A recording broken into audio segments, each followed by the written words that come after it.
Hello friends, welcome to genius classes. सध्या आपण इयत्ता 7वी स्कॉलरशिप बघतोय आणि आजचा आपला टॉपिक आहे सरासरी म्हणजेच ऍव्हरेज. तर एक उदाहरण बघतच आपण सरासरी म्हणजे काय ते समजून घेऊयात. बघा, एखाद्या विद्यार्थ्याला मराठीमध्ये 90, गणितामध्ये 80, इंग्रजीमध्ये 80, समाजशास्त्रामध्ये 70 आणि विज्ञानामध्ये 90 मार्क्स आहेत. तर त्याला सरासरी मार्क्स किती पडले हे आपल्याला काढायचं असेल तर आपण काय करणार? तर सरासरीसाठीचे एक सूत्र आहे. सरासरी बरोबर प्राप्तांकांची बेरीज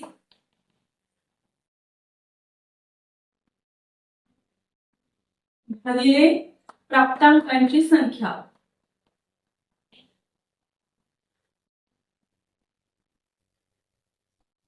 म्हणजे काय बघा, तर प्राप्तांक म्हणजे जे आपल्याकडे स्कोर्स आहेत, मिळालेले मार्क्स आहेत, त्यांना आपण म्हणणार आहे प्राप्तांक. तर न्यूमरेटर मध्ये आपल्याला काय करायचं आहे? प्राप्तांकांची बेरीज करायची, म्हणजे सर्व मार्कांशी आपल्याला ऍडिशन करायचे आहे. बघा काय होणार मग?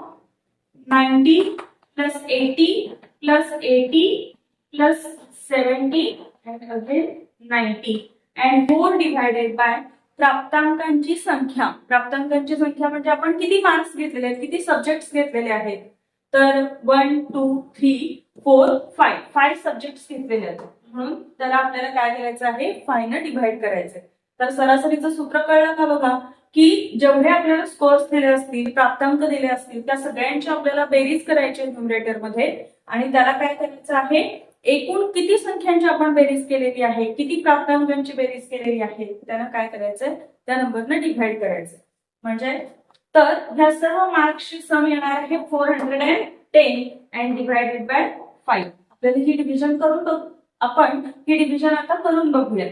बघा 5 1 जा 5, 5 8 जा 40, बाकी उरली 8 अँड 5 2 जा 10. म्हणजे आपल्याला काय मिळालेलं आहे?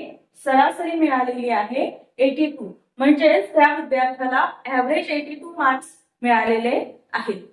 तर सरासरीची ही पद्धत आपण मागील इयत्तांमध्ये बघितलेलीच आहे. या इयत्तेमध्ये स्कॉलरशिप मध्ये आपण काय करूयात? सरासरीचे वेगवेगळे नियम बघूयात की जे आपल्याला सरासरीच्या गणितांमध्ये वापरता येतील. तर बघ, हा सरासरी मधलं पहिलं सूत्र की जे सरासरीच आहे. काय? सरासरी बरोबर प्राप्तांकांची बेरीज भागिले प्राप्तांकांची संख्या. तर जेव्हा आपल्याला डिरेक्टली सरासरी विचारली असेल तेव्हा आपण काय करणार? या सूत्राचा वापर करणार. तर काही गणितांमध्ये आपल्याला काय केलेलं असतं? सरासरी दिलेली असते आणि इतर गोष्टी आपल्याला विचारलेल्या असतात. तर त्यासाठी आपण काय करणार? तर याच सूत्राचा वापर करून एक सूत्र तयार केलेलं आहे आपण की प्राप्तांकांची बेरीज बरोबर सरासरी गुणिले प्राप्तांकांची संख्या. वरचं सूत्र आहे, फक्त सरासरी जवळ काय केलेलं आहे आपण? राईट हँडचा डिनॉमिनेटर आहे त्याला काय केलेलं आहे? लेफ्ट हँड, त्याला लेफ्ट हँडला पाठवून आपण काय केलेलं आहे? सरासरीला मल्टिप्लाय केलेलं आहे. म्हणजेच प्राप्तांकांची संख्या बरोबर सरासरी गुणिले प्राप्तांकांची संख्या. तर फ्रेंड्स, आता असे काही नियम बघूयात की ज्यामध्ये आपण सरासरी तोंडी सुद्धा काढू शकतो कोणतेही कॅल्क्युलेशन्स न करता. त्यासाठी काय अट आहे बघा, तर पहिला नियम असा आहे की प्राप्तांकांची संख्या विषम असताना, प्राप्तांकांची संख्या जर विषम असेल आणि दिलेले प्राप्तांक हे क्रमवार सम किंवा क्रमवार विषम संख्या असतील तर सरासरी म्हणजे मधली संख्या असणार आहे.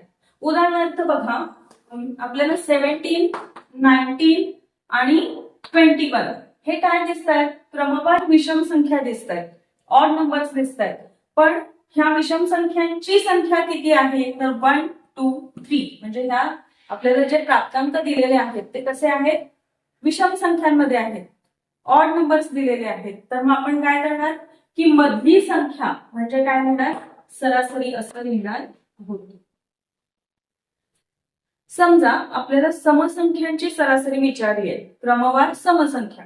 म्हणजे बघा 20, 22, 24, 26 अँड 28 ह्या किती संख्या आहेत? तर 1 2 3 4 5 नंबर्स आहेत. 5 संख्यांची सरासरी विचारलेली आहे. दिलेल्या संख्या क्रमवार समसंख्या आहेत. तर अशा वेळी तुम्ही काय करणार? मधल्या संख्येला तुम्ही सरासरी असं म्हणणार आहात. म्हणून नियम काय आहे की जर प्राप्तांकांची संख्या विषम असेल आणि प्राप्तांक हे क्रमवार समसंख्या असतील किंवा क्रमवार विषम संख्या असतील तर त्यांची सरासरी, त्या सर्व नंबर्सची सरासरी म्हणजे मधली संख्या असणार आहे. तर इथे सरासरी शोधण्यासाठी तुम्हाला एकही कॅल्क्युलेशन करावं लागणार नाही. तर बघा, सरासरी शोधण्याचा पुढचा नियम आहे प्राप्तांकांची संख्या सम असेल तर, आणि प्राप्तांक हे क्रमवार सम किंवा विषम संख्या असतील तर सरासरी म्हणजे मधल्या दोन संख्यांच्या दरम्यानची संख्या असणार आहे. म्हणजे उदाहरणार्थ बघा, 6 क्रमवार विषम संख्या तुम्हाला दिलेल्या आहेत. म्हणजे बघा 7, 9, 11, 13, 15 and 17. तर बघा, ह्या क्रमवार विषम संख्या तुम्हाला दिलेल्या आहेत आणि विषम संख्या किती आहेत, किती प्राप्तांक आहेत, तर 1, 2, 3, 4, 5, 6 6 प्राप्तांक तुम्हाला दिलेले आहेत. तर मग आपण काय करणार की यांची सरासरी आपण तोंडी काढणार. कशी काढणार बघा, तर काय करणार, मधल्या दोन संख्या कोण आहेत बघणार. तर मधल्या दोन संख्या कोण आहेत, 11 आणि 13. तर तुमची सरासरी ही काय असणार आहे, या दोन संख्यांच्या मधली संख्या म्हणजे 12 ही असणार आहे. तर काय केलं आपण, मधल्या दोन संख्या कोण आहेत ते बघितलं आणि त्यांच्या दरम्यानची संख्या आपल्याला सरासरी म्हणून निवडायची आहे. तसंच आपण समसंख्यांचं उदाहरण बघूया. जर तुम्हाला क्रमवार समसंख्या दिल्या, बघा 12, 14, 16 and 18 ह्या काय आहेत, 4 क्रमवार समसंख्या आहेत आणि यांचं जर तुम्हाला ऍव्हरेज काढायचं असेल, सरासरी शोधायची असेल तर तुम्ही काय करणार, या 4 संख्यांपैकी मधल्या दोन संख्यांना निवडणार आणि त्याच्या दरम्यानची संख्या कोण आहे, तर 14 and 16 च्या मध्ये कोण येणार आहे, 15 येणार आहे. त्यामुळे काय होणार की या संख्यांची सरासरी काय मिळणार आहे आपल्याला, 15 मिळणार आहे. तर काय नियम कळाला आपल्याला की जर प्राप्तांकांची संख्या सम असेल आणि दिलेले प्राप्तांक हे क्रमवार सम किंवा विषम संख्या असतील तर आपली सरासरी म्हणजे मधल्या दोन संख्यांच्या दरम्यानची संख्या असणार आहे. एक गोष्ट लक्षात घ्या फ्रेंड्स, की सरासरी ही नेहमी पहिल्या आणि शेवटच्या प्राप्तांकांच्या मध्येच असते.